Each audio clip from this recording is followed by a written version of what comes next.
The Galactic Council chamber was silent. For a place where the most powerful civilizations of the galaxy met, silence was rare. Normally, the room was filled with the sound of endless arguments, debates about trade, treaties, or border disputes. But today, every voice had fallen quiet. A threat had appeared beyond the edges of known space. Scouts reported fleets of strange ships moving like a shadow across the stars, leaving destroyed colonies behind. No one knew exactly who the enemy was. No one even knew what they looked like. What was clear, however, was that they were coming. Closer. The council members sat in a great circle, each species represented by their leaders. Their bodies were different, scaled, furred, feathered, or entirely alien, but their expressions were the same. Fear. Ambassador Thren of the Veyari was the first to speak. His voice trembled, though he tried to keep it steady. "We cannot face this," he said. "Our fleets are not prepared. Our people will not survive. We must retreat to our home systems and protect ourselves." Others quickly agreed. The Fallens argued for building stronger walls around their worlds. The gentle Kyrians suggested opening talks with the unknown enemy, hoping they could avoid conflict. The discussions went in circles, none of them leading to action.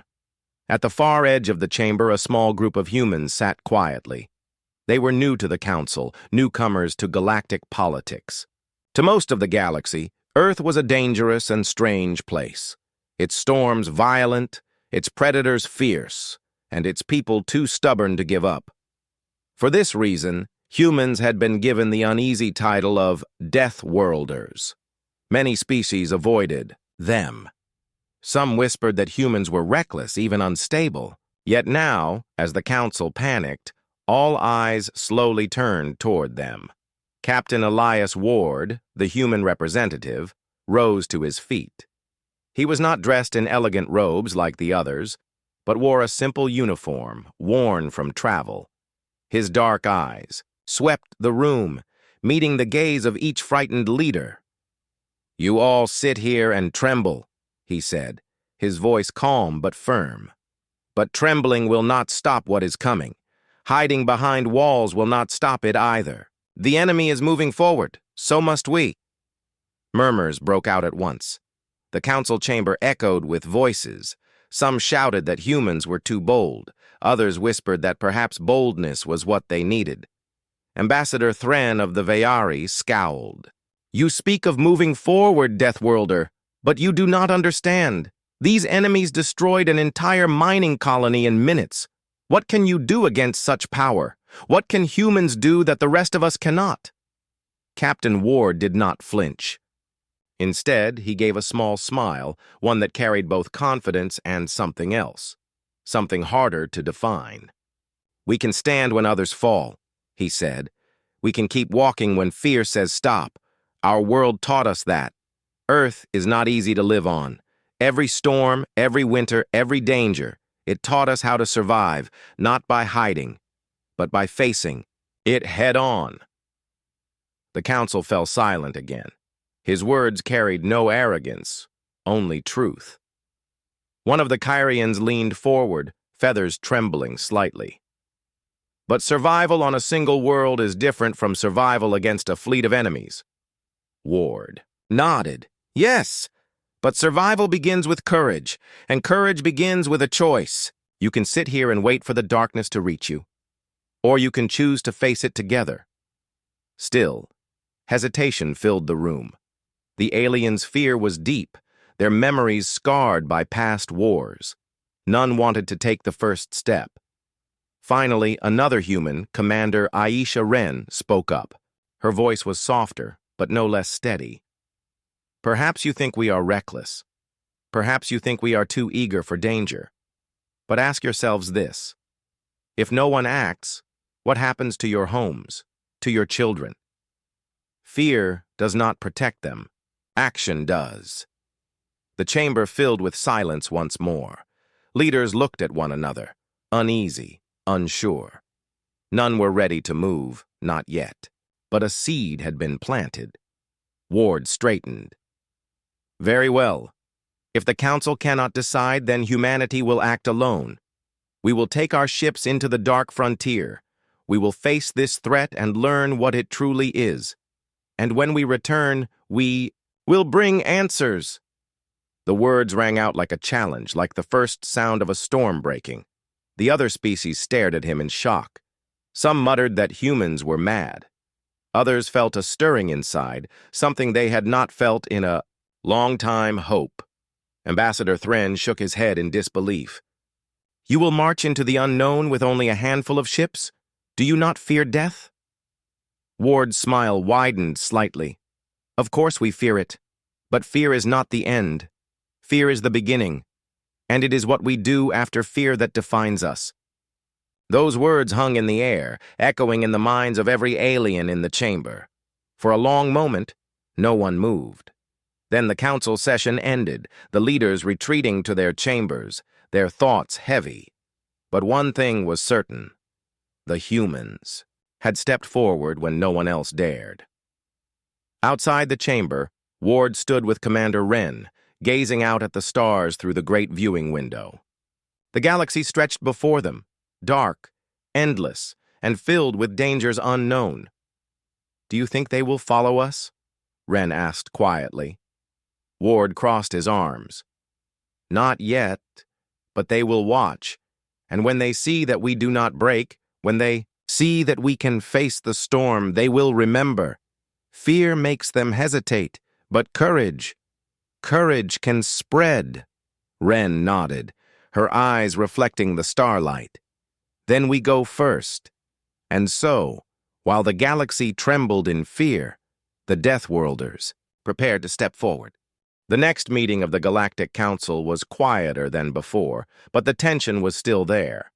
Leaders from every corner of the galaxy had heard what the humans declared. Whispers traveled through the corridors, carried by diplomats and assistants.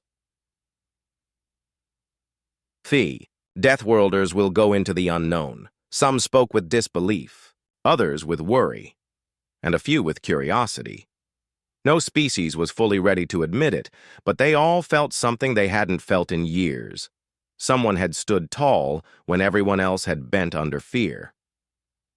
The name Deathworlder. The word itself, Deathworlder, had been a warning, almost an insult when humans first joined the Council. To most alien races, Earth was a nightmare planet, a world of storms, quakes, ice, deserts, and predators that would make even the bravest shiver. On their gentle worlds, life was easier. Food grew without struggle. Skies were calm. Dangerous animals had long ago been removed or tamed. But Earth was not like that. Stories had spread through the galaxy of hurricanes that could tear entire cities apart, of winters so cold that life survived only through fire and shelter, of jungles filled with venom and claws, of oceans with storms so large they swallowed ships.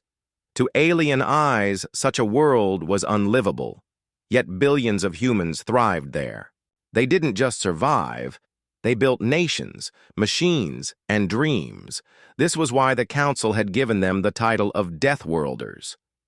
Not because humans brought death, but because they came from a world that should have broken them, and it hadn't. The debate in the council chamber, Ambassador Thren of the Veyari spoke again, his long, scaled body coiled with unease. These humans are reckless, he declared. They speak as though fear does not touch them, but fear is natural. It keeps us safe. They are not safe. They are dangerous. From the other side, a Kyrian elder, feathers white with age, tilted her head. Perhaps dangerous, she said softly, but not in the way you think. When they faced storms, they built shelters. When predators came, they worked together. Their danger is not mindless, it is guided. Perhaps that is why they did not fall into despair as we have. The chamber filled with quiet murmurs. Some agreed with Thren, others with the Kyrian. Last, Captain Ward, the human representative, rose again. He was calm, though he could feel the weight of every gaze on him. You call us Deathworlders, he said, "and you are not wrong. Our planet has never been gentle, but it taught us lessons no classroom could teach." He began to pace slowly, his boots echoing against the polished floor. "On Earth, storms come whether you are ready or not. You cannot stop them. You can only prepare, endure, and rebuild. Our history is filled with struggle, against hunger, against cold, against one another. But each time we learned. Each time we stood up again." He stopped and looked around. His voice grew quieter, but stronger. "We do feel fear.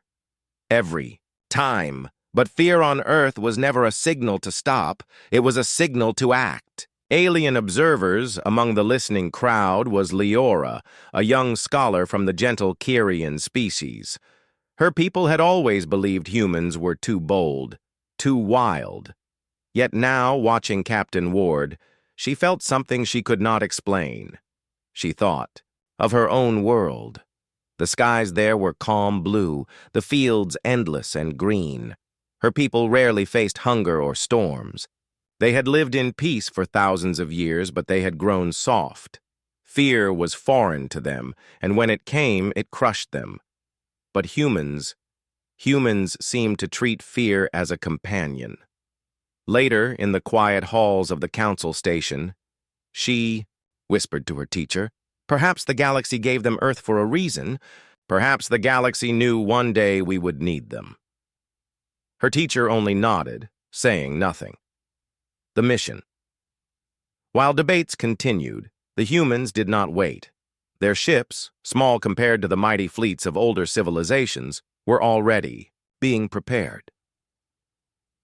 Commander Aisha Wren oversaw the loading of supplies. She moved through the hangar, checking systems, speaking with engineers, and encouraging young officers.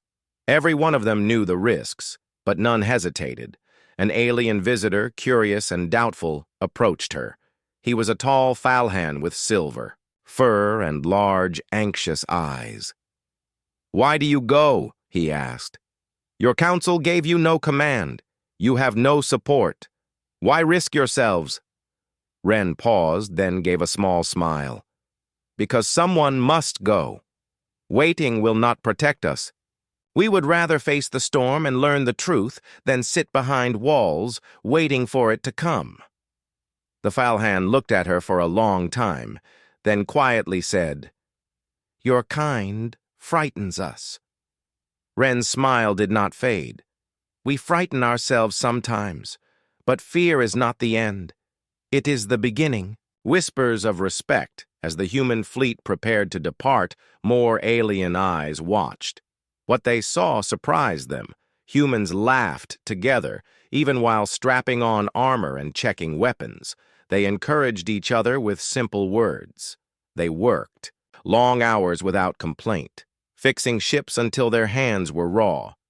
And when one of them faltered, the others lifted them back up. To the fearful species of the galaxy, this behavior was confusing. To humans, it was normal. Slowly, whispers began to change. The word Deathworlder no longer sounded only like a warning. To some, it sounded like a promise. The departure at last, the day came. The human ships lined up in orbit, their engines glowing, faintly against the dark. They were not the largest fleet. They were not the most advanced. But they carried something that others had lost: resolve. Inside the council chamber, many leaders gathered to watch the launch. The great viewing window showed the fleet rise like sparks into the stars. Ambassador Thren muttered under his breath, "Madness! They marched to their end." But Elder Kyrian whispered something else, her voice filled with quiet wonder. "No, they marched to the truth." And so, as the galaxy trembled in fear, the Deathworlders set their course toward the unknown. The human fleet moved through the dark frontier like sparks drifting across endless night. Their ships were smaller than the mighty cruisers of older civilizations, but they carried a purpose that made them shine brighter. Each vessel pulsed, with quiet energy, engines burning steady as they crossed the borders of known space. On the command deck of the flagship Endeavour, Captain Elias Ward stood with his officers. The great viewing screen showed only darkness, dotted with distant stars. There was no welcome here, no beacon of safety, only silence. Commander Aisha Wren stepped closer. "Scanners are clear so far. No signs of movement within range." Ward nodded, his gaze never leaving the stars. "That only means the storm has not reached us yet. Keep the crew sharp. We are here to learn, not to stumble."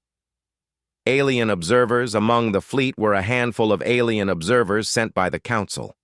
They had volunteered or been pressured to join the humans and report back what they saw. Leora, the young Kyrian scholar, was one of them. She sat quietly at her station, her feathers shifting nervously as she studied the human crew. They moved with calm focus, their voices steady, their steps sure. There was no sign of panic, though they were venturing into a region that filled her with dread. She leaned toward her recording device and whispered softly, "Observation. Humans seem unaffected by the emptiness of this frontier. Their mood is steady, even light at times.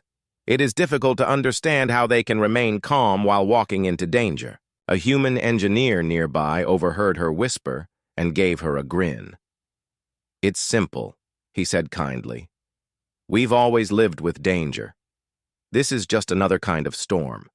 When you grow up on Earth, you learn to keep moving, even when the sky turns black."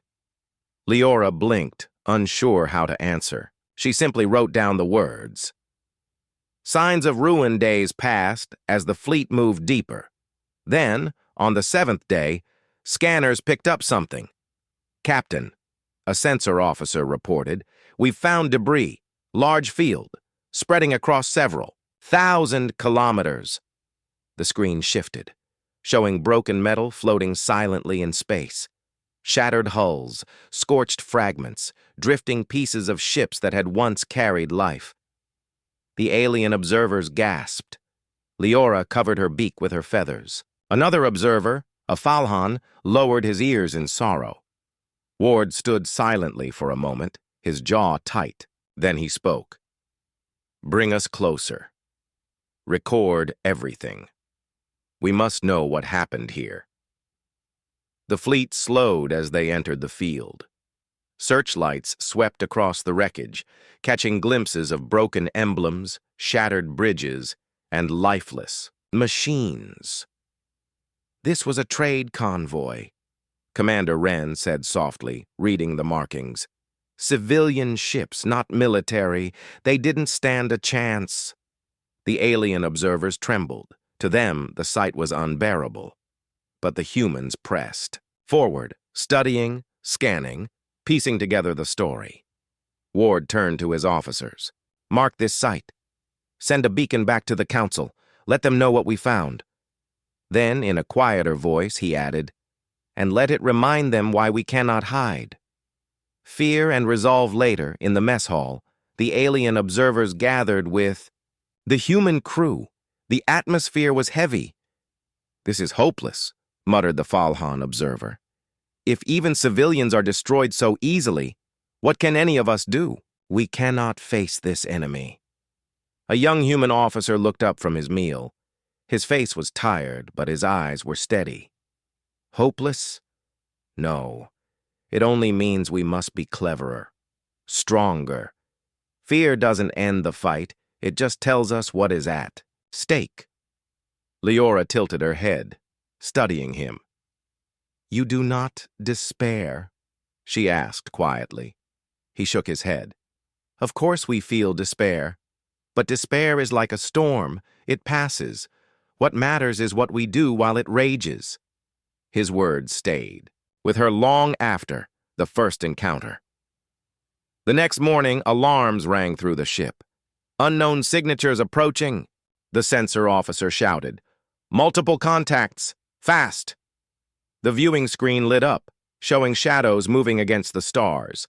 Sleek shapes, dark as night, gliding toward the human fleet with eerie silence. The alien observers froze in terror. Their feathers and fur bristled, their eyes wide. No one in the council had seen the enemy this close before. Ward's voice was calm. All ships, battle stations, hold formation. Do not fire unless attacked. We are here to learn. The enemy. Ships closed in, surrounding the fleet. For a moment, the silence was crushing. Then beams of light lanced out, warning shots grazing the edges of the human ships. The aliens panicked, clutching their seats. But the humans moved quickly, voices steady as they shifted formation, shields raised, weapons armed but not fired. Commander Wren called out, "They're testing us, Captain." "Seeing if we break." Ward's eyes narrowed. "Then we will not break. Hold steady." A human response. The enemy ships darted closer, weaving patterns of intimidation. But instead of retreating, the humans advanced slowly, holding their ground. Their smaller ships moved like wolves, protecting one another, covering weak points, refusing to scatter. Finally, Ward gave a command. "Send them a signal, simple, clear." A message was transmitted in universal code. "We do not run." For a long moment, nothing happened. The enemy ships hovered, their movements uncertain. Then, just as suddenly as they had come, they slipped back into the darkness, vanishing without a trace. The humans held position, scanning, waiting, but the threat was gone. The alien observers sat in stunned silence. They left," whispered Leora. "You did not fire. You did not flee. And they left." Ward turned to her, his voice steady. "Predators test their prey. If the prey runs, the hunt begins. If the prey stands, the predator must think twice. That is what Earth taught us."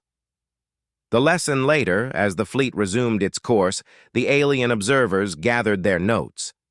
Their fear was still strong, but something new had grown within them: respect. Leora wrote in her journal, "The humans did not hide. They did not panic. Even when surrounded, they stood together. Perhaps that is why their world made them strong. Perhaps that is why we call them Deathworlders, not because they bring death, but because they endure where others cannot." On the furrow. Bridge. Captain Ward gazed into the stars. He knew this was only the beginning. The true storm was still ahead. But he also knew one thing with certainty. The enemy had seen the Deathworlders, and they had not seen weakness. And that, he thought, was the first step toward hope. The human fleet sailed deeper into the frontier, their ships steady against the silence of the unknown. Every day carried risk, yet every day the crews moved with calm purpose. The alien observers who traveled with them could not understand it fully. Fear pressed on their hearts like a heavy stone. But the humans treated fear as if it were only another companion on the long journey. Leora, the young Kyrian scholar, often wrote in her journal at night. Her feathers trembled as she remembered the shadow ships that had tested them and then vanished. She had expected panic, retreat, even collapse. But instead, she had seen humans hold steady, refusing to break. Perhaps courage is not the absence of fear, she whispered to herself, but the choice to stand even when fear is strongest. A silent colony on. The 12th day of travel, the fleet detected signals from a nearby colony world. Relief filled the air until the truth was revealed. As the ships descended, they found empty cities. Buildings stood silent, untouched by fire but abandoned, their streets filled with quiet dust. Machinery still hummed, but there were no people to tend it.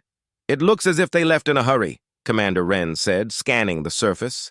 Ward's jaw tightened. "Or they were taken," the alien observers whispered in fear. To them, this was worse than destruction. A silent world suggested something colder than firepower. A predator removing life without trace. Ward gave his orders calmly. "Send landing. Teams. We search for survivors, for signs, anything they left behind." The discovery hours passed before a signal came. A human landing team had found a group of survivors hidden deep within a mountain bunker. Their voices cracked with relief. When they saw the humans, we thought no one would come, one of them said, tears shining in her eyes. The survivors spoke of the shadow ships. They had circled the colony, blocking escape. Then they had released a strange pulse that shut down machines, leaving the colony helpless. Most people were captured, taken aboard the ships. Only a few managed to hide. The alien observers shivered as they listened. To them, the story sounded like a nightmare. But the humans did not let despair take hold. Instead, Ward's voice rang, steady. Mark this world, evacuate the survivors, and prepare for the possibility that the enemy will return. The enemy returns. The warning came sooner than expected. As evacuation ships lifted the survivors into orbit, alarms blared. Shadow ships appeared at the edge of the system, sliding forward like hunters returning to a half-finished meal.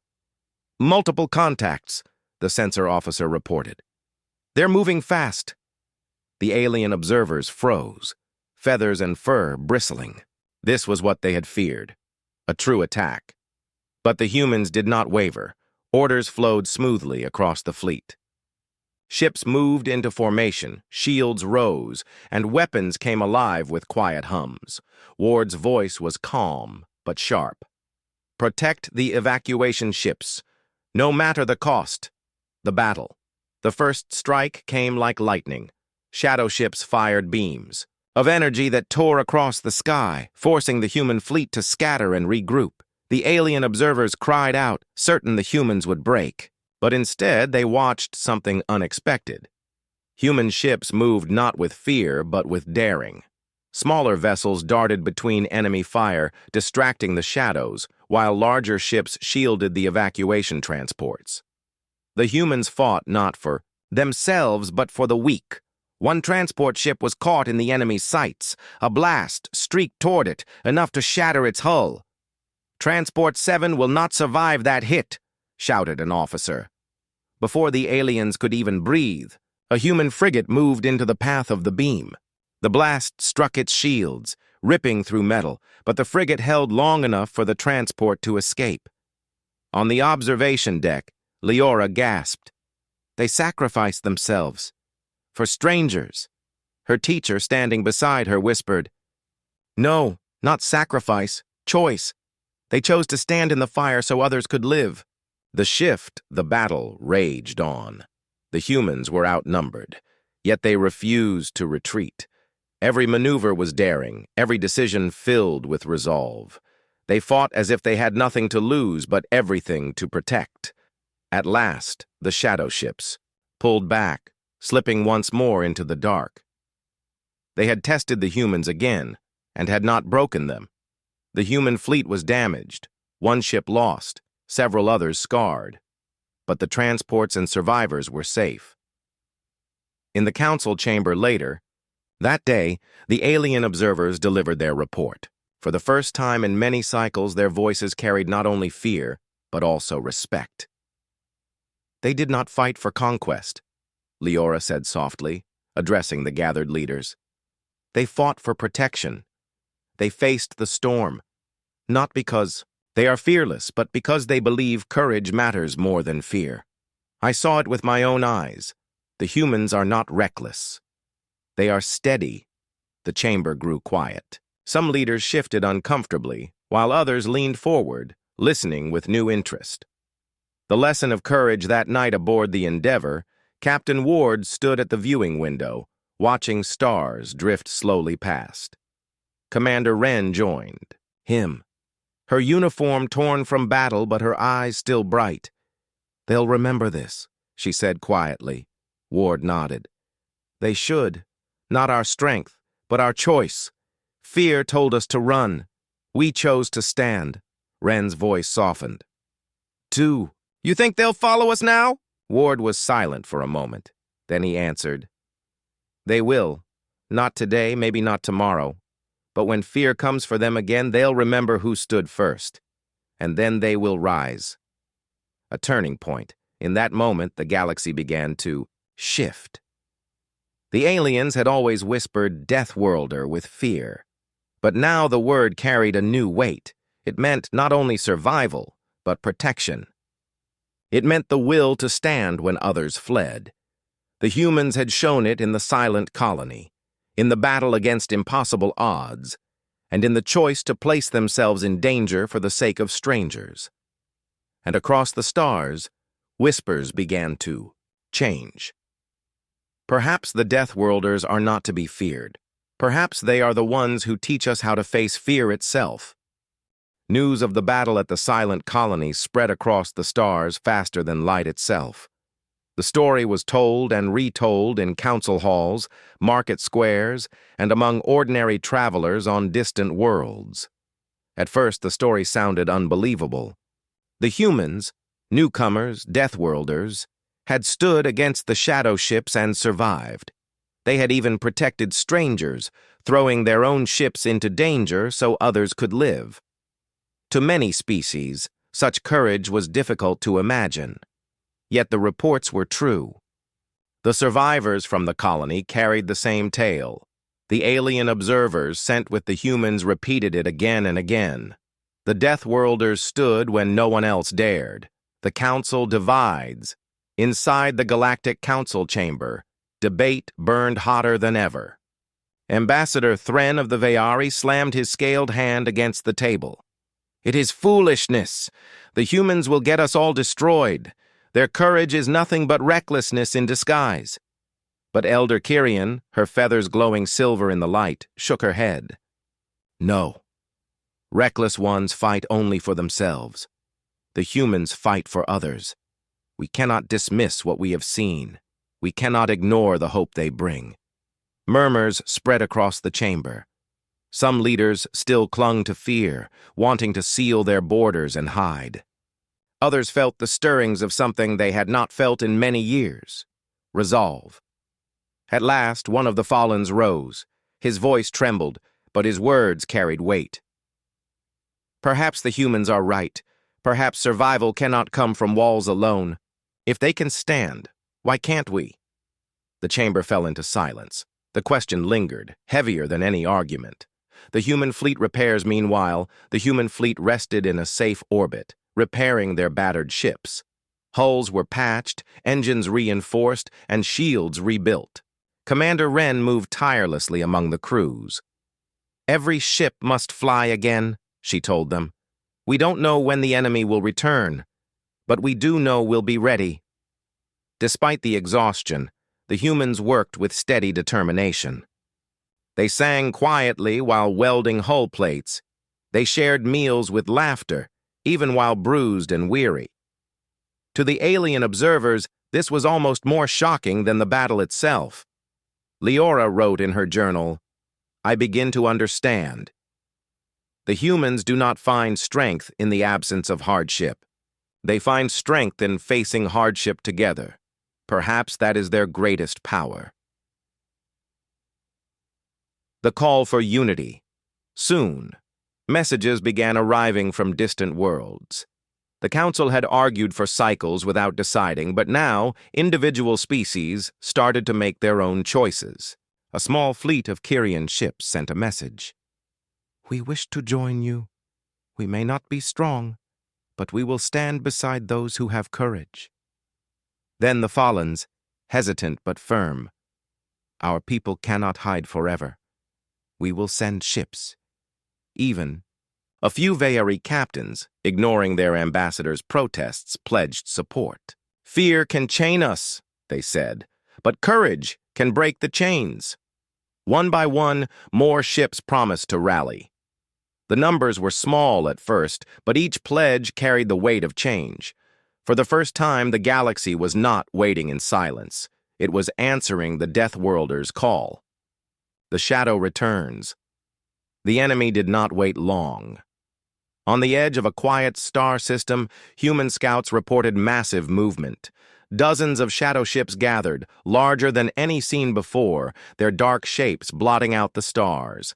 The fleet braced for what was coming. The alien observers trembled, but the humans stood steady. On the bridge of the Endeavor, Captain Ward studied the reports. They know we will not run. This time they bring their full weight. Commander Wren looked at him calmly. Then this time, we will not face them alone. As if answering her words, new signals appeared on the scanners. Ships emerging from hyperspace. Kyrian, Falhan, even a few Veyari. Their hulls shone bright against the dark, forming a loose formation around the human fleet. Ward's chest tightened with pride. So they came. Wren's voice held quiet wonder. Yes, they came. The speech. Before the battle began, Ward opened a channel to every Allied ship. His face appeared on hundreds of screens across the gathered fleets. "We are not here because we are fearless," he said. "We are here because we know what is at stake. These enemies would silence us all, one world after another. But together we are stronger. Together we are not prey. We are a storm they cannot control." His eyes burned with resolve. Remember this: courage is not the absence of fear. Courage is choosing to stand anyway. Stand with us, and we will show the enemy that we are not broken. Across the fleets, voices rose in answer. Some cheered, others whispered prayers, but all felt the same surge of strength. The first clash, the shadow ships arrived in force, dark wings spreading across the void. Their weapons flared, beams of energy lighting the black. But this time, the humans were not alone. Allied ships moved into formation beside them. The Kyrians shielded transports. The Falans provided precise strikes. The Veyari, once doubtful, threw their cruisers into the fight with surprising fierceness. The battle lit the stars. Ward gave commands with sharp clarity. "Push them back! Protect your allies!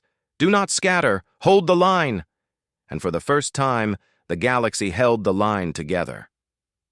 Hope awakens on the observation deck. Leora could hardly breathe as she watched. Ships darted and fired, explosions flashing like fireflies across the dark. But it was not despair she felt. It was awe. "They are not just fighting," she whispered. "They are inspiring." Her teacher, old and wise, nodded slowly. "Yes, the humans showed us the path, and now we follow. This is the turning of the tide. The enemy falters. The shadow ships pressed hard, but their opponents did not break. For every strike they made, Allied ships shielded one another. For every attempt to scatter the formation, the humans answered with daring maneuvers. At last, the shadows began to falter. Their formations wavered. For the first time, they seemed uncertain. Ward watched the screens, his eyes narrowing. They bleed. They can be beaten. His words spread like fire through the fleets. A new resolve, when the enemy finally withdrew, slipping once more into the darkness, the Allied fleet held position, bruised, battered, but unbroken. Cheers erupted across the ships. Some shouted, others wept, but all felt the same truth. They had faced the storm together and survived. On the bridge of the Endeavor, Ward stood tall. This is not the end. They will return, stronger. But so will we. Today, the galaxy has remembered what it means to stand. Commander Wren smiled softly. And the word Deathworlder no longer means fear. It means hope. The galaxy, once trembling, now began to rise. The unity of resolve had been born, and nothing would ever be the same again. The galaxy no longer whispered about the humans. It spoke their name with respect. Across 1,000 worlds, the story spread. The Deathworlders had stood against the shadows, and the shadows had fled. But everyone knew the war was not over. The enemy would return, stronger, hungrier, and more determined than before. The galaxy held its breath, waiting for the next storm. This time, however, the galaxy was no longer waiting in silence. It was preparing. The Great Council assembles. The Galactic Council had never been so crowded. Delegates from dozens of species filled the chamber. Some wore battle scars from the recent fight. Others carried the weight of fear in their eyes. At the center stood Captain Elias Ward, chosen to represent humanity. He wore no crown, no armor, only the uniform of his fleet. Yet when he stepped forward, the chamber grew silent. Even the proudest ambassadors leaned closer. "We all know why we are here," Ward began, his voice steady. "The enemy is not gone. They will come again. If we wait in fear, they will destroy us one by one. If we stand apart, they will break us. But if we stand together," he paused, letting the words sink deep. "If we stand together, they will learn that we are not prey. We are defenders of our homes, our families, our futures." Some murmured agreement, others looked doubtful, but no one laughed. Not anymore. Elder Kyrian, her feathers gleaming silver, rose from her seat. "Then let us form what has never been formed. A united fleet. No longer just humans standing alone, but all of us together." Applause spread across the chamber. For the first time in living memory, the council voted not for trade, not for borders, but for unity. The forge of alliance. In the months that followed, the galaxy changed. Human engineers worked side by side, with Kyrian shipwrights combining technology. Veyari strategists, once doubtful, now studied human tactics with sharp curiosity. Fallen healers learned from human medics, who had saved so many lives during the last battle. The humans taught something more important than science or war. They taught endurance. On Earth, they said, storms came and went, but people rebuilt. They showed their allies how to work through fatigue, how to laugh even while afraid, how to share strength in the darkest hours. Leora wrote in her journal again, "They do not lead by command alone. They lead by example. To follow them is not to be ordered, it is to be inspired." The shadows gather far. Beyond the allied worlds, the shadows stirred. Their fleets multiplied, dark and silent, preparing for a strike that would end resistance once and for all. Scouts returned with chilling reports.